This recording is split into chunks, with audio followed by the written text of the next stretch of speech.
Šiandien pagaminsime apelsininį įdarą į tortą, į keksiukus galima jį naudoti. Labai skanus, labai superinis ir labai lengva gaminti.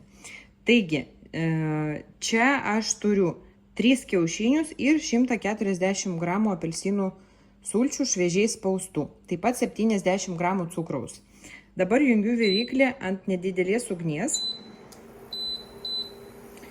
Mano viryklė maksimumas yra 2000, tai aš verdu ant 800. Viską gerai sumaišom ir pastoviai maišant kaitinam iki užvirimo. Labai svarbu, kadangi yra naudojamas visas kiaušinis, o ne tik trinys. Labai svarbu virti tik iki užvirimo, tam, kad numirtų visos nereikalingos bakterijos, bet neišvirtų tiesiog baltymas, nes jeigu truputį ilgiau pakaitinti, baltymas pasidaro tokiais gumuliukais ir nelabai būna tada nei skanu, nei gražu, reikia virti iš naujo.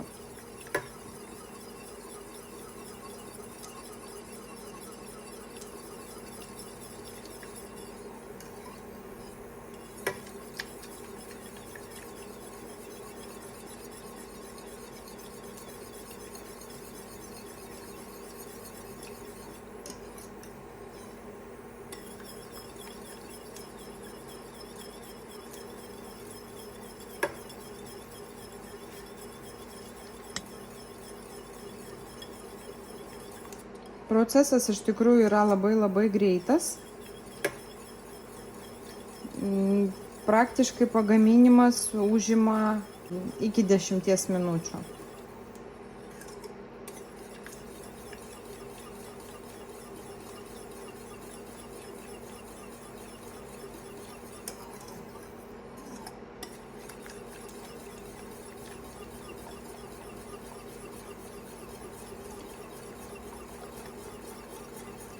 Ką daryti, jeigu baltymas sušoka gabaliukais? Vienas variantas yra virti iš naujo, kitas variantas yra perkošti per sietelę ir visi šitie gabaliukai liks sietelėje ir visą kitą tiesiog sublenderiuoti gerai.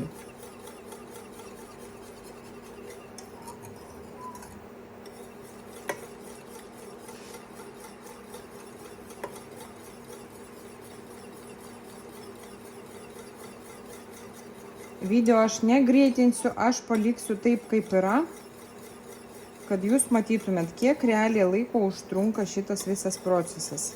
Verdu vieną normą, taip pat kaip ir yra recepte. Viskas, pradėjo tirštėti ir mes nukeliam nuo ugnies. Aš dar truputį maišau tam, kad nesušoktų baltymas, dar sykį pakartosiu, ir tam, kad temperatūra nebūtų per aukšta. Dabar visą šitą reikalą perpilam į kitą indą, tam, kad nekaistų daugiau. Nes šitas indas yra storų dugnų ir šitas dugnas dar ilgai būna karštas. Taip, kremą aš perpyliau į stiklinį indą. Būtinai pamatuoju temperatūrą, jinai turi būti ne aukštesnė negu 50 laipsnių. Jeigu termometro neturit, tada tiesiog pačiupinėjat ranką, turi būti karšta, bet ne per daug. Ranka gali išlaikyti šitą karštį, va čia per bliūdą. Čia turiu 220 gramų sviesto. Sviestą naudoju būtinai 82-83 procentų riebumo. Jokių būdų, jokio ne margariną, ne kažkokį tai pakaitalą.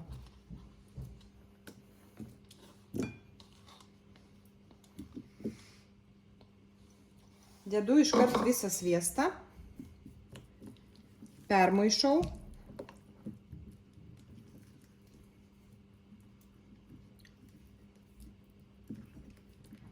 Matosi, kad kremas yra ne vientisas, o tam, kad jisai būtų vientisas, aš jį sublenderiuosiu.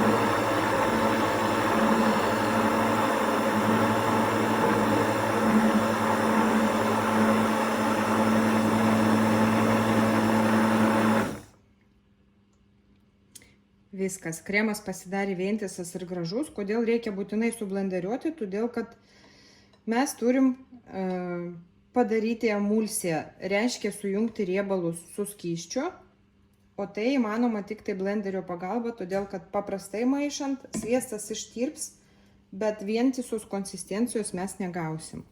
Viskas, dabar šį kremą galima dėti stabilizuotis, jeigu naudosit keksiukam ar tiesiog pertepimui į šaldytuvą stabilizuotis 6-8 valandom.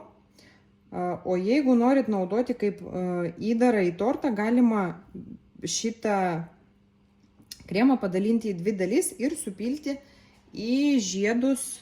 Aš pilu dažniausiai 18 cm žiedus.